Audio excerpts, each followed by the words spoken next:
Yeah, so I made it to work. And one poor guy, this guy Stevie Cloonan, we relieved him. He got on 128 to go home. Took him 2 days to get home. That's how bad the storm was. Oh my gosh! Wow, yeah. Yeah, it was just couldn't even believe it, And then, well, they say I left around 2 hours. I was scheduled to work the night show 5 to 8, but I showed up early, of course. Streets were unpassable. It was just unbelievable. And today they got all kinds of equipment. Mm-hmm. And nowadays they didn't. Yeah. And even my brother Walter now, when there's a snowstorm in Boston, he said, hey, you're lucky you got someplace to put your snow.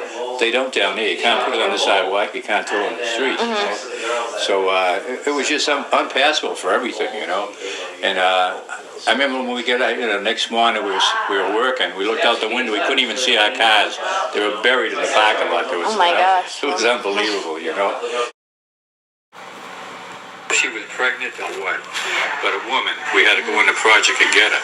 Now there's no roads going in because they haven't plowed yet. So we had to carry the stretcher in, and we're walking. And all of a sudden, it's a big ballpark right here, so it's wide open, and the wind was blowing good. We started slipping. I'm saying, what the heck is that? We're on top of a car. Oh my God! Wow! Oh my God! That's how high the snow was. Wow, that's so crazy. Finally we got in to get her, and I wish I could remember if she was pregnant or not. But there was some reason we had to get her, and I think she was, but I can't remember. I wish I knew the details of that. And what they did in Boston at the time, they only did the main roads. That's all they. You can see why, because the side roads, forget it. So we took her, and we were on the rescue team. So with the stretcher, we put it in, and we took it to the county hospital. Wow. We just drove all the way there, nice and slow, and wow, yeah. out of there. So that's amazing. It was really just overwhelming, But you figure last year, what did we have, 6 feet? Yeah. Yeah. Yeah, and they couldn't do the side streets at all because there's cars parked on both sides. The plow comes down, it just knocks all the cars in there. Right, yeah. Yeah, and one good thing about that part was there was no car accidents out there because the cars were all stuck. So we didn't. True. Usually, on a good day, we're always going to car accidents, being on the rescue, But what else were we going to say here? We tried to get to a building fire on a side street, and the engine company was first, and he only could make it not even halfway up. He had to stop, and we couldn't even try to get up there. So we all had to just grab the hose and carry it all the way up there. Thank God it was just a one roomer, so it wasn't too bad, Wow. Then we had to look for hydrants. Where the heck are the hydrants, True, So it was I think it was 3 days later, they had us going out and shoveling all the hydrants out, Wow. And we used to do that a lot, even prior to that big storm. That was part of our duty, But just to try to find them, Good thing fire alarm, they know where almost every hydrant is. So we'll say, hey, we're on Porter Street. Oh, yeah, number 37 will have a hydrant there. So they get us that way, Yeah, that's good. So after, I think it was when we took the woman to the hospital. No, I think it was another one we had. We're coming back, and we're coming down the street, and now we're running out of food too, because all the stores couldn't even open, And there's First National right there, still closed, being looted like anything. People are just running out with food. Oh my gosh! Wow. Because you figure everything, and I keep saying, thank God we had peanut butter and bread, so we survived in that for most of the time. Wow. But then we found a store near us that was open, and we just got the basic. So. How long were you at the fire station for? 4 days, yeah. That's crazy. Yeah, because guys couldn't make it in.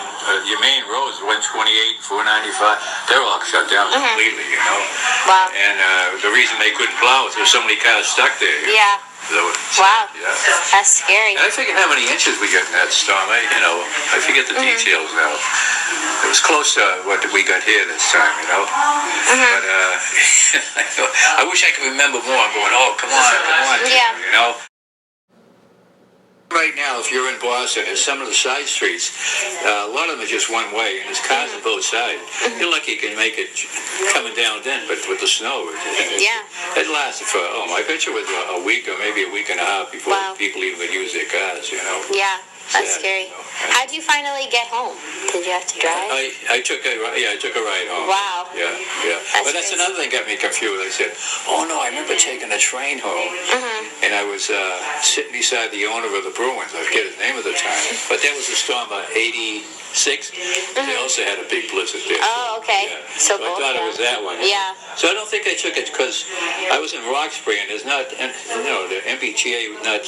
Yeah, part of there, yeah. The buses weren't running, but like the other one, I walked to North Station because the trains were running, so it worked there. But I was trying to figure that out and going then. I said, oh, a storm at '86. Wow. That's right.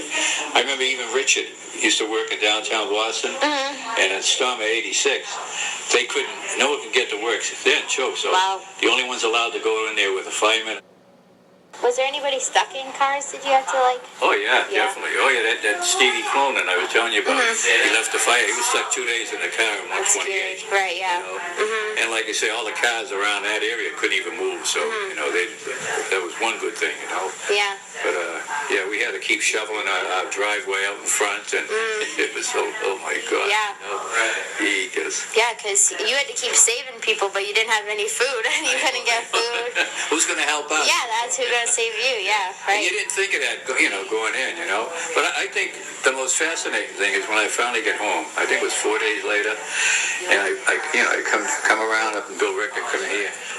They had it so clean, Helen and the girls. They did an awesome job. So I was talking to Denise about it, and she says, "Oh my God, I remember 2 days later." Me, her, and Cheryl walked up to the store to get food. Wow. Because, you couldn't drive at that time, really, So I went up there and grabbed the Walked all the food. way up, yeah. Yeah. And I was telling them, same with us in the firehouse. We had no food. And, Right. And we in our firehouse at that time, I think we had about almost 15 guys in there. Yeah, rescue 15. Yeah, about 15. Wow. Yeah, because we had an engine company, a ladder company, and a rescue company, But, Wow. It's the poor guys were trying to get in. They were poor. They couldn't get into work. Wow. Yeah, it's because like I said, where we are in Blue Hill Ave, there's transportation. There's a bus maybe from a distance, but there's really not that much transportation there, When I was on Rescue 1, that was right there. The highway was right there. I could walk to the train station. Big difference. But Yeah. I was in Roxbury at the time, so But we do. We all love that job, and I think all firemen really. Yeah. To me, it's the greatest job in the world. Yeah. Be there to help people all the time. And then you get hit with a situation like this. Oh well, let's go. We'll do it. We can do it. Yeah, that's amazing. It is. You do that. You don't try to just say, "Oh, we can't." You never say that. You can't. Just keep pushing and pushing and pushing. Yeah, I know it. I try to call certain guys, and it's kind of scary because it was 38 years ago, and then I was on Rescue 2 at the time, and I was looking at it, I said, "Oh, my group, yeah, oh, he's gone. Oh, yeah, he's gone. Oh, my God. Yeah. Oh, gee." And even Jerry Jenkins, a very good friend of mine, he said, "Joe, I just remember a few things." It's not good, And I was trying to get a hold of this guy who does all photography for the fire department, and I just couldn't get in touch with him, Yeah. I was hoping he had pictures or something. Oh, yeah, that'd be cool, yeah. And I bet you there's a book out there or something, Yeah. That's why when I went upstairs in my closet, there was all fire books there. I said, "Oh, maybe there's something here about 78, everything but, Oh, yeah. The Van Dome and other ones are really bad, Yeah. So now what do you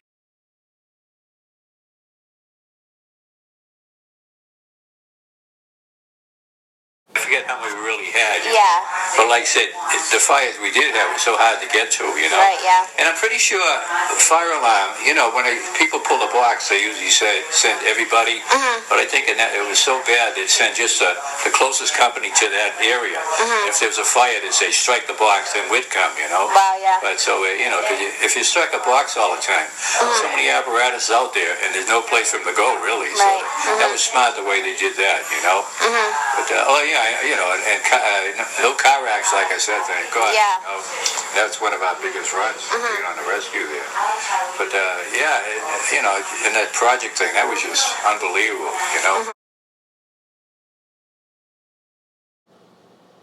To drive the huge fire truck through the streets of. Yeah, especially like most of your side streets, forget it. Yeah. They're all narrow anyway, and you're saying you just can't do it. So if there was a fire there, you had to grab the hose and find it, pump up and try to get there.